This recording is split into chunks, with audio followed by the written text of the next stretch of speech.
I want to teach my child to read. Should I be teaching letter names or teaching letter sounds first? Thanks so much for the question, Ricky. It's a great one. One is a school of thought. The other seems to be just the accepted way it's always been done. But which is the best and easiest way for kids to learn? Let's find out.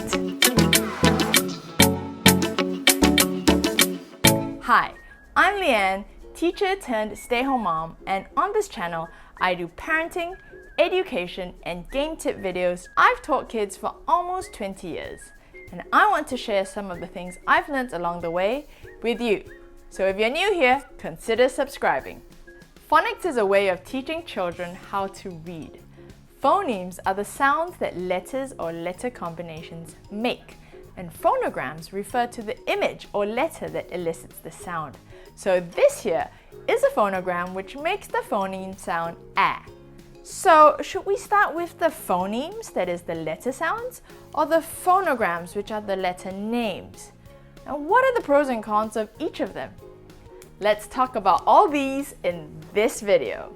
The great thing about letter names is that it is common knowledge, and there are tons of resources out there that you can use easily. Early reading instruction has included letter name instructions since time immemorial, so this will not be difficult to do. Pretty much everyone knows a version of the ABC song, and you don't have to worry about saying the right sounds or how many of them there are, and when to use it. But does it help children read? Research has shown that any knowledge of the alphabet is better than no knowledge at all. It's a good predictor of reading success. Frog, Bundawigo, Hullywog, Tadpole, Bullfrog, Lipson, Long Legs, Joe Rum, Jelly Layer. The good news is children who do know their letter names pick up reading faster than those who don't.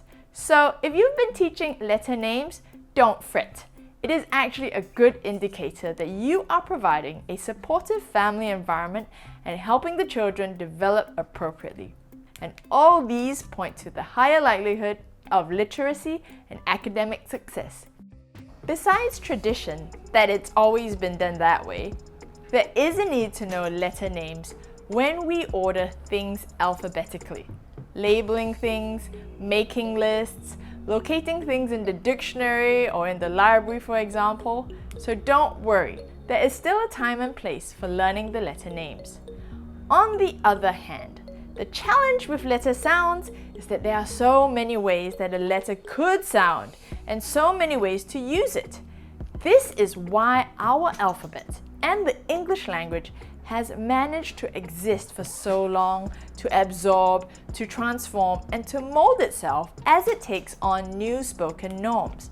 But this makes it difficult to know when to use the correct sound in a word. As challenging as letter sounds may be though, learning letter names first could actually make it even harder to read later. Saying C-A-T repeatedly as fast as you can will not make anything like the word for this animal. To read the word that is this animal or spell the word, you need to identify and blend sounds that make the word. K-A-T, cat. If you want to know more about helping kids identify and differentiate sounds within words, be sure to click or tap the YouTube card above on listening games. When kids are taught that this phonogram, this letter, is both C and K, then every time they see it in a word, they have to choose. Do I say C or do I say K? Isn't that confusing? Learning to read is already a new skill they are practicing, so this is an extra burden on their limited working knowledge. For every letter that a new reader sees, they have to make a choice. That extra step makes reading simple words go so slowly, take so long, and be so painful. If you've been teaching letter names first and want to find out a different way to do it, make sure to stay till the end for some tips and ideas. If we want fluent readers, we want to remove all the obstacles, take away that extra decision, and teach them only the common sounds of the letter. If all they knew were the common sounds, our preschooler and our kindergarteners would very quickly be able to decode hundreds of words once they caught on to the blending skill.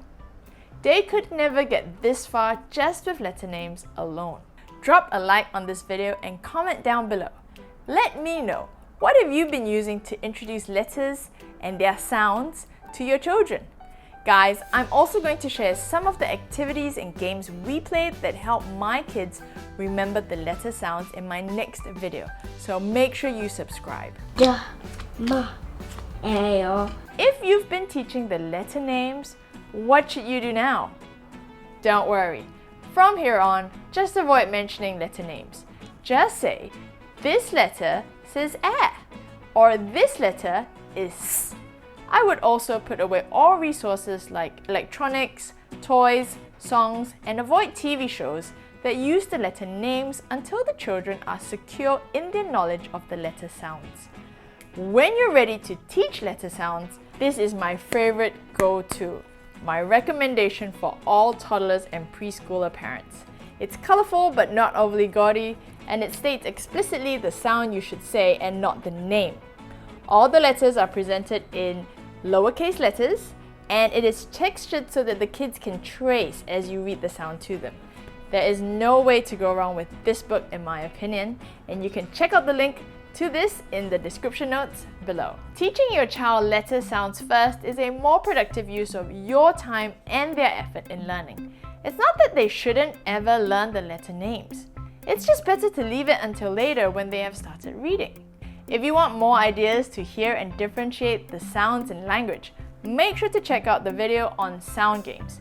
If you want to check out the Teach Your Child to Read series, links are in the show notes below.